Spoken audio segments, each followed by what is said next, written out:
Tonight on EKB Evening News at 6, city officials announce that more jobs will soon be coming to Pikeville. Good evening, I'm Gary Sloan. And I'm Cindy Mae Johnson.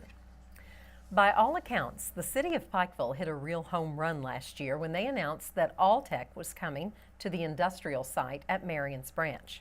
Now the city is seeing even more success at that same site. Last night it was announced that another company will soon take up residence at Marion's Branch. EKB News reporter Shannon Deskins tells us more. At the monthly meeting last night, the Pikeville City Commission voted to authorize and execute a contract with a new company who has plans to locate at Marion Branch. Mayor Jimmy Carter signed an agreement between the city of Pikeville and Seven Peaks Minerals, a company out of Lexington that intends to build a copper sulfate production facility. City officials have been working for nearly 2 years on this particular deal, and they're excited to be moving forward. This is a project that they've been working with the state on and the city on for the last 2 years. I've been working with them for the past year. It's my understanding there's only 3 other of these plants that are located around the world, so there's a high demand for this product. It's all enclosed, so you don't have an outside area that's where you have storage. It's about looking at a 40,000 square foot building to start out around 36 new employees pursuant to the contract.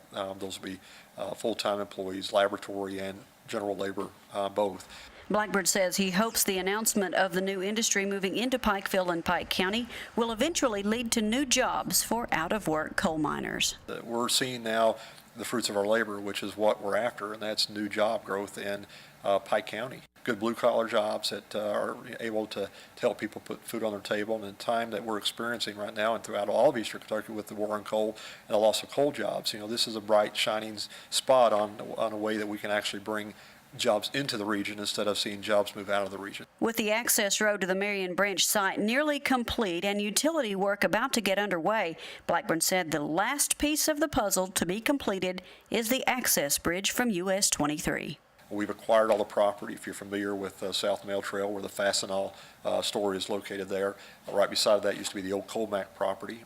We've acquired that property, the car lot right beside of it, the property behind it, which belonged to Joanne Johnson. So we've acquired all the property on US 23 side of the river. We've acquired the property on the opposite side of the river that was needed. We're working with the railroad for the easement process right now. The geotech engineering has been completed, and now the bridge is actually under design. The city hopes for construction of the bridge to begin late this summer and to have the water and sewer infrastructure complete by the end of October. For EKB Evening News at 6, I'm Shannon Deskins. 3 Pike County residents are in police custody following a 28-mile high-speed chase through portions of Pulaski and Laurel counties over the weekend.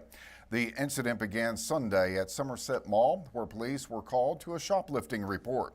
When officers arrived, they were told the women left in a red Pontiac. Police tracked the car to US 27 and pursued it onto Route 80. The driver of the vehicle attempted to elude police, reaching speeds of over 100 miles an hour and running several cars off the road. The chase ended abruptly in Laurel County. Taken into custody were the driver, 30-year-old Chris Holbrook of Elkhorn City. He was charged with fleeing police, wanton endangerment, and numerous traffic violations.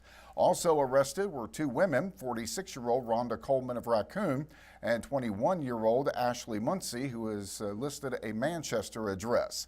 The women were not charged in Pulaski County, but were taken into custody and held for warrants in Pike County. They were returned to Pikeville this evening. 63-year-old Alice Hunt woke up Sunday morning thinking it would be just an ordinary day. It might have started out that way, but it quickly took a drastic turn for the worse. After attending church, she went to Logan Walmart to run her weekly errands. There, she was held at gunpoint and her car was stolen from the parking lot. EKB News reporter Shelby Steele traveled to Logan today to talk to Alice and the officer who investigated the case. She brings us this report. I'd left church, went to Walmart, got my groceries, come back to the car and was putting my groceries in my car. I have an Explorer, or I had an Explorer, and this young man walks up and asks us if he could have my buggy, and I said sure and thanked him. And then I just went over and opened my door and got in my car, started my car, had not put it in gear, thank the Lord. And my door had shut, but as it was shutting, I seen him crawling in like on his knees, you know, and I asked him, I said, "What are you doing?" And he made some comment. And to be honest with you, it was like, don't be afraid or don't be scared or something. And he got in my car and he pulled a gun at me. I received a call to respond to Walmart, of course, in Logan. I arrived on scene, and of course I was advised that there was an armed robbery where the suspect actually took a vehicle. I jumped out of the car because I knew he was going to kill me. I wasn't going nowhere with him. He climbed over the seat and got in the driver's seat at that point, and I guess I didn't even get cleared of the car door before, and it just slung me down on the pavement. And he took off, and I started screaming and asking people to, you know, to call the police and that he had a gun and he had took my car. Through our 911 center, I put out a BOLO, which is be on the lookout for that vehicle. So all the other officers in the county would be looking for that vehicle. That's when I realized that the state police had found that same vehicle had been wrecked on Route 10 headed north, like toward Huntington.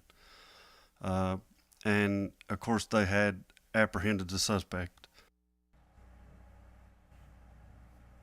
Police arrested 25-year-old Jonathan Means of Hurricane, West Virginia. He's been charged with armed robbery, grand larceny, possession of a stolen vehicle, and leaving the scene of an accident. He's being held in the Western Regional Jail. Republican gubernatorial candidate Will T. Scott returned home to Pike County, holding a rally in the Pikeville City Park. Scott brought musician Larry Cordell and his band with him to entertain those who gathered. Scott told EKB News that if he is elected, he will be a governor for all of Kentucky, but from Eastern Kentucky. Under my administration in Frankfort, we're going to start mining coal again. We're going to feed our families. We're going to clothe our children. We're going to educate our children. We're going to work at jobs that we've been proud working for 125 years. That's why I am in this race. That's why I keep Kentucky's problems close to me. And when I come home on a Friday and I go back to Frankfort in the capital, I'll have those problems close. So everybody up here knows I won't forget Eastern Kentucky. The rally was part of a 3-day, 25-county campaign tour of Eastern Kentucky. The tour concludes tomorrow in Hazard. Well, coming up, Fish Trap Lake is having a spring cleanup, and Gary, you're invited. Of course. And we will continue our look at the recently released county health rankings by examining the results of coverage area counties in West Virginia. We'll be back in 2 minutes. Mingo County is ranked 53rd out of 55 counties when it comes to health. The 5 counties surrounding Mingo did not fare any better, with none ranking higher than 47th. Wyoming and McDowell counties ranked 54th and 55th, respectively. The Mingo County Health and Wellness Center in Williamson says this is a big problem that the community is hoping to resolve. EKB News reporter Shelby Steele went to Williamson today to see how the region's health issues are being addressed.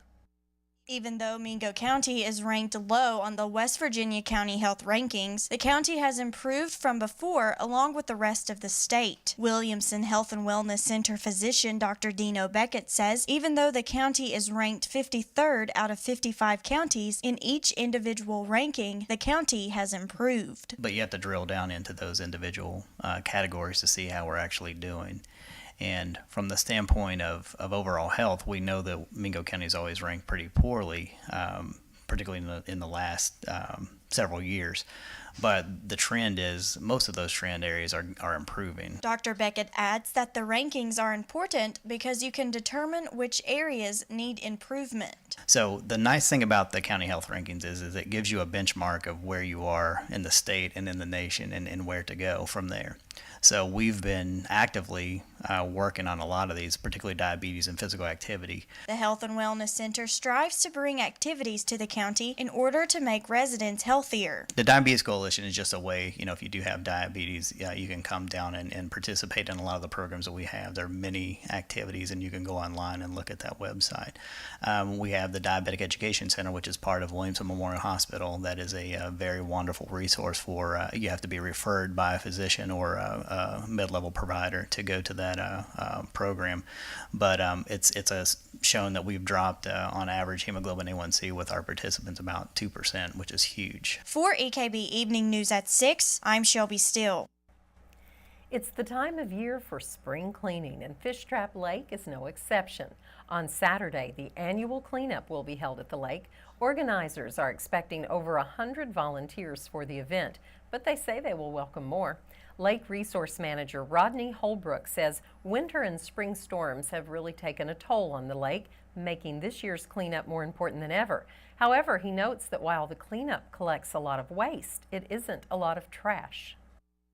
Over the years, we've looked at the drift and debris, actually taken it out, measured it, weighed it, and about 95% of what we get is naturally occurring material. Right. It's what washes off the creek banks and the river bank, and the Leviza Fork is a big stream. I mean, there's a lot of water comes down Leviza Fork, and the dam is it's a natural barrier there. Boom, it hits the face of the dam and it stays until we get it out. Participants can look forward to a cookout and door prizes at the end of the cleanup. The event begins at 9 and lasts until 1 o'clock in the afternoon this Saturday. Big Sandy Community and Technical College has received a grant from the American Legacy Foundation to help it implement a 100% tobacco-free college policy. On July 1st, all campuses of the school will be completely tobacco-free. The policy is not just a smoke ban, but applies to smokeless tobacco and e-cigarettes. Once effective, the use of tobacco, school officials are preparing for the change by working to provide smoking cessation classes available. The grant will pay for a marketing campaign to create awareness of the new policy, as well as highlight the health benefits derived of quitting smoking and the availability of smoking cessation resources. Well, coming up, the Cincinnati Reds were looking to end a 3-game skid last night. Jamie Johnson will be in to tell us how they did. But first, we'll hear from EKB Chief Meteorologist Lathan Hopkins to see if this beautiful day will be repeated tomorrow. We'll be back in just 2 minutes.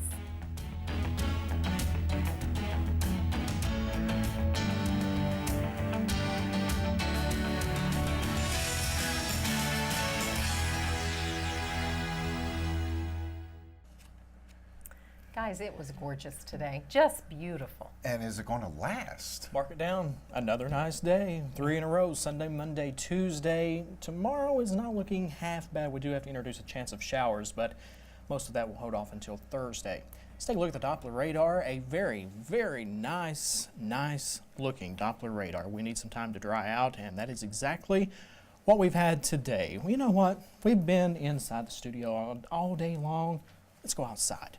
Beautiful, beautiful picture here from right here at EKB, overlooking downtown Pikeville. Current temperature 66 degrees. Look at just a few of those higher level clouds moving through, and I can actually show you those by looking at the satellite and radar composite.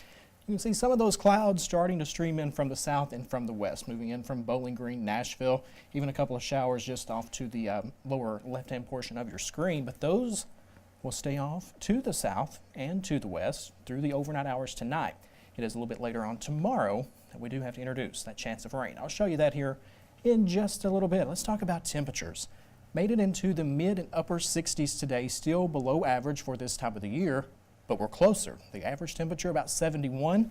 As I mentioned right now, 66 Pikeville. Dorton still 57, 63 in Wise, 64 Prestonsburg, and a couple of 65s from Paintsville over to Salyersville. 65, well, that's the official high today at the National Weather Service office in Jackson. Overnight low, a chilly 39 degrees. Yes, we did wake up, some of us, with some patchy frost earlier this morning. Record high 85 that set back in 1994. We did not hit that record low of 33, thank goodness. No rain today. We're still about 6.5 inches above average for rainfall this month alone. And for the year, about 7.5 inches of rain above average. We will be adding to those totals, though, as I mentioned before, the week is out. Overnight lows tonight, well, not as cool. Low 40s for most of us. You see a couple of 30s showing up there in central and northern parts of eastern Kentucky near the Mountain Parkway. But highs tomorrow, yes, back into the mid and upper 60s. Yet again, the 70s will be back. I'll show you that here in just a second. A couple of things we're watching on the satellite and radar composite. As I mentioned, very nice across eastern Kentucky today. Here's system number 1 that we're watching moving in from the northwest. And you'll notice all the cloud cover and the showers to the south and to the west. 2 systems to watch. This is the first one. This will be the second one. What's going to happen, the first system will move off to the north and to the east. That will bring a chance of showers tomorrow. Then we watch system number 2. This one moves in for Thursday, bringing a pretty good chance of those showers, maybe a few thunderstorms. Not a big deal, not a heavy rain event. But yes, you will want to carry the umbrella during the day on Thursday. One thing the showers will do, of course, pollen count. It will drop the pollen. Faith Pharmacy, Adams Plaza, and Pikeville brings you the pollen count each and every day. 9.3 for tomorrow, 7.8 on Thursday, and 9.7 as we head into the day on Friday. 5-day forecast, 68 degrees tomorrow, 40% chance of rain, 70% chance of rain on Thursday, 40% on Friday, but then look at the weekend. Holy moly, 71, 75. Mostly sunny skies. Weekend's looking beautiful. Is that a meteorological Holy term? moly? Yes. Yes, absolutely. That is when we just hit that mark where it's just perfect. Holy moly. It's Holy beautiful. moly. I like it. Yesterday evening at the Pikeville City Commission meeting, the 2015 Pikeville Elementary Academic Team and coaches were recognized for their accomplishments in the District and Regional Governor's Cup competition. They were given a proclamation in honor of their success over 13 other schools at the regional competition. Team captain Aaron Smart read the proclamation to his fellow teammates and others in attendance. He lived up to his name by placing first in the mathematics assessment category. Pikeville Elementary won 5 out of 8 of the categories in this year's competition. Wow, congratulations to them. With a name like Aaron Smart, you expect him to do well. Absolutely, mathematics, oh boy. Well, we'll be back with sports in 2 minutes.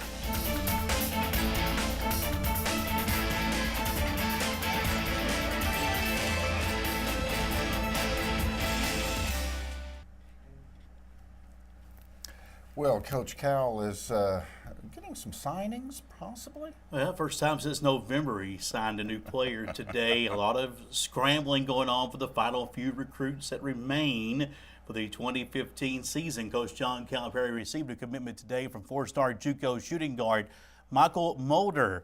The sophomore from Vincennes University in Indiana spent the better part of last week in Lexington with the team before announcing his intentions earlier this afternoon to commit to the Cats.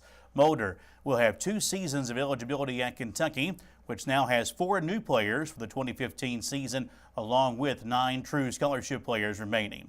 Meanwhile, 5-star power forward Chick Diallo chose Kansas today over Kentucky and St. John's. Diallo's commitment leaves Jalen Brown as the only uncommitted McDonald's All-American left in the 2015 class. Kentucky today also extended an offer to 3-star forward Sean Kirk from North Carolina. Kirk is ranked as the 192nd best player in the country and had verbally committed to NC State yesterday before Calipari reached out to him earlier this morning. College football a little closer to home. Paintsville linebacker and tight end Cash Daniel announced on Twitter last night that he has received an offer from Kentucky football coach Mark Stoops.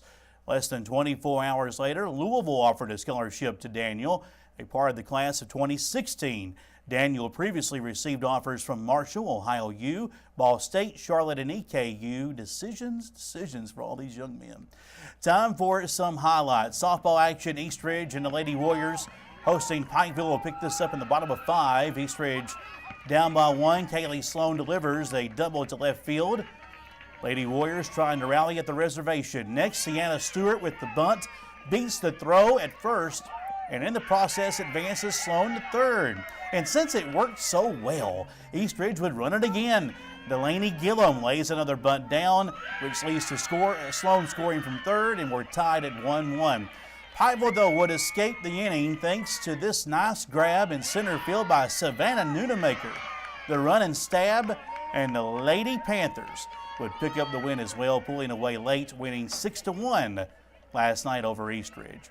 Other softball scores: Betsy Lane defeated Buckhorn 6-3. It was Johnson Central over Lawrence County 4-2. McGoffin County stung Pike Central 5-3. Sheldon Clark shut out Allen Central 16-0. Finally, a slugfest at Mini Ballpark in Floyd County. It was South Floyd over Shelby Valley 18-17 in 7 innings. High school baseball, Pike Central visiting Eastridge. Game was tied at 4. Top of the ninth, Mac Justice, the leadoff single here. And next up, Andrew Fields. He'll be in the plate. Waves the bat around. Eyes the pitcher. He'll put the middle to the ball. Ground ball to shortstop. Justice would truck the third. This is all-out hustle. Justice goes to third, and Fields turns a single into a double.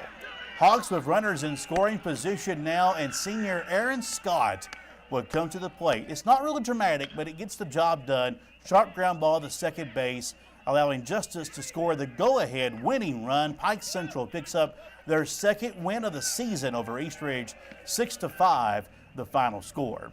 Other scores: Allen Central in a slugfest over South Floyd 15-10. Perry Central edged Prestonsburg 2-1. Lawrence County swept a doubleheader last night, 15-0 over Phelps and 6-2 over Shelby Valley.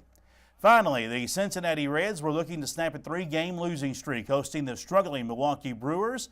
Reds off to a good start in this one. Jay Bruce would provide some fireworks.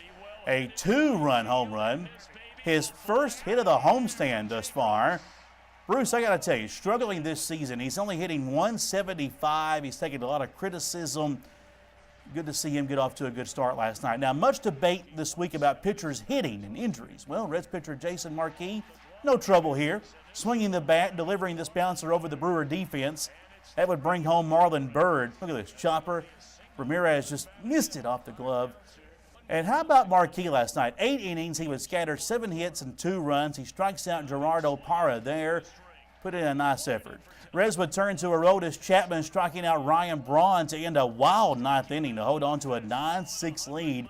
The bullpen gave up 4 runs before Chapman came in and slammed the door. Reds are back in action tonight facing Milwaukee. 7:10 start on Hit City USA 98.1, 104.3 FM, and that is sports. Looked like a lot of fun. Have you taken in a Reds game this year? This past weekend, and I got 2 more on the horizon. I knew you would. I would have been surprised if you'd said no, not yet. That's right. We'll be back in 2 minutes.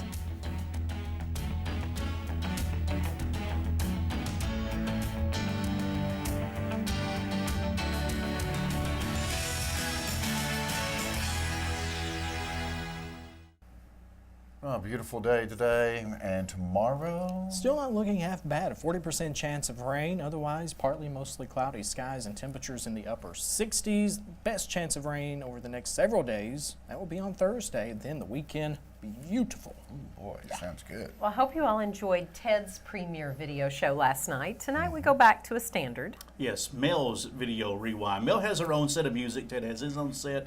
Can you imagine those two in a room together? Ne'er the twain shall meet. No.